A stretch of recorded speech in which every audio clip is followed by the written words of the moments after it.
అందరికీ నమస్తే అండి. మన చుట్టూ మన సమాజంలో రాజకీయాల్లో కావచ్చు, కార్పొరేట్ వ్యవహారాల్లో కావచ్చు, లేదా మన రెగ్యులర్ దైనందిన జీవితంలో ఒక ఫార్ములా ఉంటుంది. మంచి చేయాలి అనుకునేవాడు మంచి చేస్తాడో లేదో తెలియదు కానీ చెడు చేయాలి అనుకున్నవాడు ఖచ్చితంగా చేసేస్తాడు. రాజకీయాల్లో ఒక 10 ఓట్లు వేయించాలి అనుకున్నవాడు 10 ఓట్లు వేయించగలడో లేదో తెలియదు కానీ 100 ఓట్లు తీయించాలి అనుకున్నవాడు ఖచ్చితంగా 100 ఓట్లు తీయిస్తాడు. అంటే ఒక వ్యక్తికి మంచి చేయడం కంటే అదే వ్యక్తికి చెడు చేయడం చాలా సులువు మన సమాజంలో. సింపుల్గా చెప్పుకోవాలంటే నిజం కంటే అబద్ధం చెప్పడం చాలా సులువు. నిజానికి ఒకటే రూపం ఉంటుంది, అబద్ధానికి ఎన్ని రూపాలైనా ఉండొచ్చు. ఉదాహరణకు చూడండి, ఇది వైట్ పేపర్ అనేది నిజం, ఆ ఒక్కటే నిజం. ఇది వైట్ పేపర్ అంటే వైట్ పేపర్ నిజం అంతే. ఇది black paper, purple paper, yellow paper, green paper, అవన్నీ అబద్ధాలే. అంటే నిజానికి ఒకటే రూపం ఉంటుంది, అబద్ధానికి ఎన్ని రూపాలైనా ఉంటాయి. అలాగే మంచి చేయాలి అనుకుంటే స్లోగా ఎక్కుద్ది, చెడు చేయాలనుకుంటే. ఇదంతా ఎందుకు చెప్తున్నానంటే, చంద్రబాబు నాయుడు గారికి కొంతమంది ఐపీఎస్లు ఇప్పుడు శత్రువులుగా మారారు. ఇప్పుడున్న బ్యూరోక్రసీలో చంద్రబాబు నాయుడు గారి అనుకూల బ్యూరోక్రసీలు కొంతమంది ఉన్నారు, ఆయన వ్యతిరేక బ్యూరోక్రసీ అధికారులు కూడా కొంతమంది ఉన్నారు. నాకు తెలిసినంత వరకు మన రాష్ట్రంలో వైసీపీ అధికారంలోకి వచ్చేంత వరకు, అంటే 2019 వరకు బ్యూరోక్రసీలో ఈ పొలిటికల్ అజెండాలు ఏమీ లేవు పెద్దగా. ఏదో సంపాదించుకున్నామా, 4 ఆకులు వెనకేసుకున్నామా అనేటట్టే ఉండేవాళ్ళు. ఏమైనా పొలిటికల్ అజెండాలు ఉన్నా హిడెన్గా ఇంటర్నల్గా చూసుకునేవాళ్ళు. కానీ 2019లో వైసీపీ అధికారంలోకి వచ్చిన తర్వాత జగన్మోహన్ రెడ్డి గారు బ్యూరోక్రసీ వ్యవస్థను విడదీశారు. తమకు అనుకూలమైన బ్యూరోక్రసీ, తనకు వ్యతిరేకమైన బ్యూరోక్రసీ అనేటట్టు విడదీశారు. అనుకూలమైన వాళ్ళకి అందలం ఎక్కించారు, అర్హత లేకపోయినా మంచి మంచి పోస్టులు, పెద్ద పెద్ద పోస్టులు ఇచ్చారు. వ్యతిరేకమైన వాళ్ళని అణగదొక్కారు, అణచివేశారు, అప్రాధాన్య పోస్టులు ఇచ్చారు, కొంతమందిని అకారణంగా ఆధారాలు లేకుండా సస్పెండ్ చేశారు. ఈ ఉదంతాలు మనం కల్లారా ఎన్నో చూసాం. ఇప్పుడు నేను ప్రత్యేకంగా ప్రస్తావించాల్సిన పని లేదు. ఇప్పుడు నేను ఇది ఎందుకు చెప్తున్నానంటే, సేమ్ అదే ఇప్పుడు చంద్రబాబు నాయుడు గారికి తప్పట్లేదు. ఆయన కూడా అనుకూల వ్యతిరేక బ్యూరోక్రసీని విభజించాల్సి వచ్చింది. ఎందుకంటే జగన్మోహన్ రెడ్డి గారు ఎంకరేజ్ చేసిన బ్యూరోక్రసీని ఈయన కూడా ఎంకరేజ్ చేస్తే క్యాడర్ ఒప్పుకోరు. అప్పటికి కొంతమందిని ఎంకరేజ్ చేస్తున్నారు. జగన్మోహన్ రెడ్డి గారు వ్యతిరేకించి జగన్మోహన్ రెడ్డి గారు అనగదొక్కిన బ్యూరోక్రసీ వాళ్ళని ఈయన నెత్తిన పెట్టుకోవాలి, ప్రాధాన్యమైన పోస్టులు ఇవ్వాలి, లేకపోయినా క్యాడర్ ఒప్పుకోరు. సో 2019 నుంచి మన రాష్ట్రంలో బ్యూరోక్రసీకి కూడా ఈ రాజకీయ మరకలు అంటాయి, ఎగ్జిక్యూటివ్ బాడీకి కూడా ఈ రాజకీయ మరకలు అంటాయి. ఇప్పుడు అంతా ఎందుకు చెప్తున్నానంటే చాలా సింపుల్. చంద్రబాబు నాయుడు గారికి వ్యతిరేకంగా కొంతమంది ఐపీఎస్లు కత్తులు నూరుతున్నారు. ఉదాహరణకు పివి సునీల్ గారు, ఆయన జగన్మోహన్ రెడ్డి గారికి సన్నిహిత ఐపీఎస్ అధికారి. జగన్మోహన్ రెడ్డి గారు అధికారంలో ఉన్నప్పుడు సిఐడి చీఫ్గా పనిచేశారు. ఆ తర్వాత ఆయన రిటైర్ అయ్యారు. ప్రస్తుతానికి సైలెంట్గా ఉన్నప్పటికీ ఆయన భావజాలానికి తెలుగుదేశం పార్టీ భావజాలానికి కలవదు. ఆయన భావజాలానికి వైసీపీ భావజాలానికి కొంత కలుస్తుంది. ఆయన అభిమానులు మ్యాక్సిమం వైసీపీతో అటాచ్ అవ్వగలరు తప్ప టీడీపీతో అటాచ్ అవ్వలేరు. అండ్ ఆయన డిమాండ్ ఒకటే, దళిత వాడల్ని సెపరేట్ పంచాయతీలు చేస్తే చాలు, మాకు పార్టీలతో సంబంధం లేదు అనే అజెండాతో, అనే డిమాండ్తో ఆయన పనిచేస్తున్నారు. వచ్చే ఎన్నికల్లో ఖచ్చితంగా ఆయన పొలిటికల్ అంబిషన్స్ నెరవేర్చుకునే దిశగా అడుగులు వేస్తున్నారు. అలాగే ఏబి వెంకటేశ్వరరావు గారు చంద్రబాబు నాయుడు గారికి అత్యంత సన్నిహిత ఐపీఎస్ అధికారి ఒకప్పుడు. కానీ ఇప్పుడు ఏబి వెంకటేశ్వరరావు గారికి చంద్రబాబు గారికి పడట్లేదు.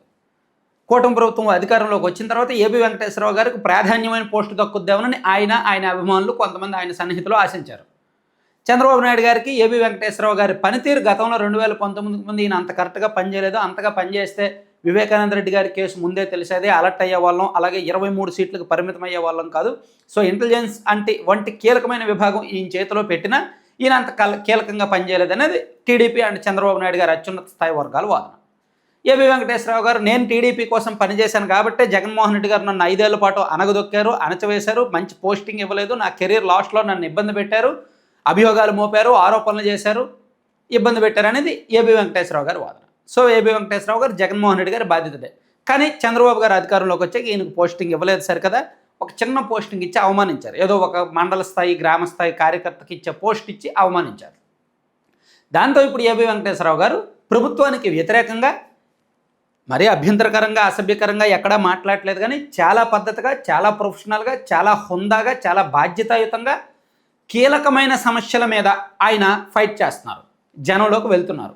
ఉదాహరణకు కొన్ని వ్యవస్థల్లో జరుగుతున్న అవినీతి అండ్ ఈ ప్రాజెక్టులు గోదావరి పోలవరం బనకచెర్ల ప్రాజెక్టు అనుసంధానం దాని మీద ఆయన ఒక ప్రజెంటేషన్ ఇచ్చి ఇది అనవసరమని చెప్పడం కావచ్చు. అలాగే విద్యుత్ కాంట్రాక్టులు ఒకరికే ఇచ్చి అవినీతికి పాల్పడుతున్నారని చెప్పడం కావచ్చు. అతిపెద్ద 22A నిషేధిత జాబితా భూముల వ్యవహారంలో లక్షలాది మంది రైతులకు జరుగుతున్న అన్యాయం మీద ఆయన అవగాహన కల్పించి పోరాడుతున్న విషయం కావచ్చు. ఇవన్నీ కూడా ప్రభుత్వానికి వ్యతిరేకంగానే చాలా జాగ్రత్తగా ఫైట్ చేస్తున్నారు. మేబీ అంటే ఆయన కూడా కూటమికి వ్యతిరేకం, అలాగని జగన్కి అభిమానం కాదు, అనుకూలం కాదు. సో ఈయన వ్యతిరేకం.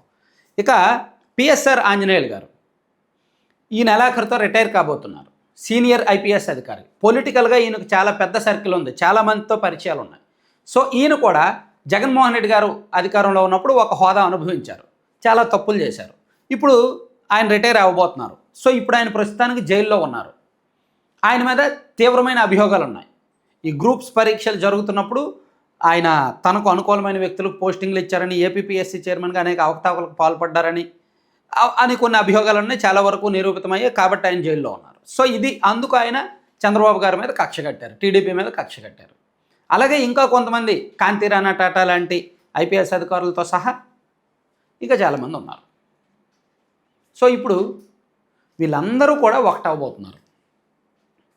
మేబీ ఏబీ వెంకటేశ్వరరావు గారు వీళ్ళతో కలుస్తారని నేనైతే చెప్పలేను, కానీ మిగిలిన వాళ్ళందరూ కూడా జగన్మోహన్ రెడ్డి గారు అనుకూల ఐపీఎస్ అధికారులు అందరూ ఒకటవబోతున్నారు. వీళ్ళకి ప్రస్తుతం పోస్టింగ్లో ఉన్న కీలకమైన స్థానంలో ఉన్న ఐపీఎస్ అధికారి వీళ్ళతో సహకరిస్తున్నారు. నిన్న మొన్న ఆంధ్రజ్యోతిలో ఒక పెద్ద వార్త వచ్చింది. ఓ ఐపీఎస్ అధికారి జగన్కి అనుకూలంగా పనిచేస్తున్నారు, టీడీపీని చంద్రబాబు గారిని బద్నాం చేయడానికి ట్రై చేస్తున్నారని. సో అది నిజమే.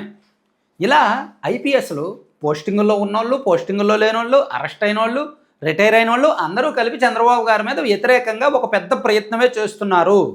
సో దీని మీద ప్రభుత్వానికి ఏమాత్రం ఇంటెలిజెన్స్ షార్ప్గా లేదు, ప్రభుత్వం అంత షార్ప్గా లేదు.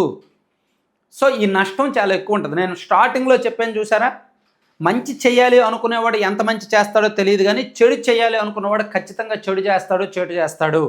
ఈ విషయంలో అప్రమత్తంగా ఉంటే బెటర్. లేకపోతే ఏదో అంటారు కదా, మూతులు కాలేక ఆకులు పట్టుకోవడం అని, అలా అయిపోద్ది అనమాట పరిస్థితి. సో చాలా దారుణంగా ఉంటుంది పరిస్థితి. ఎందుకంటే ఐపీఎస్లు, బ్యూరోక్రసీలు వీళ్ళకున్న పరిచయాలు, వీళ్ళకున్న నెట్వర్క్తో ఏమైనా చేయగలరు. అండ్ వీళ్ళు చాలా కసితో, చాలా కోపంతో ఉన్నారు. వీళ్ళు చేసిన తప్పు వీళ్ళు తెలుసుకొని రియలైజ్ అవ్వట్లా. అరే నేను తప్పు చేశాను కాబట్టి నన్ను అరెస్ట్ చేశానని రియలైజ్ అవ్వట్లా.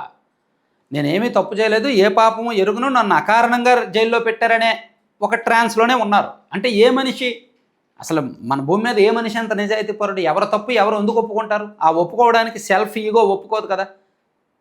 ప్రతి మనిషికి సెల్ఫ్ ఈగో ఉంటుందిగా. అరే నేను తప్పు చేశానని కనీసం అద్దం ముందు నిల్చొనైనా ఎవడైనా ఒప్పుకోగలడా? ఒప్పుకోలేడు. సో అలాగే ఐపీఎస్ అధికారులు అయినా సరే, ఇప్పుడు జైల్లో ఉన్నవారైనా సరే, మేము తప్పు చేశాము అనే భావన కంటే మమ్మల్ని అకారణంగా జైల్లో పెట్టారనే కత్తులు నూరుతున్నారనమాట. ఇది టీడీపీకి, కూటమి ప్రభుత్వానికి ఒక రకంగా డేంజర్ సిగ్నల్. కాస్త అప్రమత్తంగా ఉంటే మంచిది అనేది సూచన.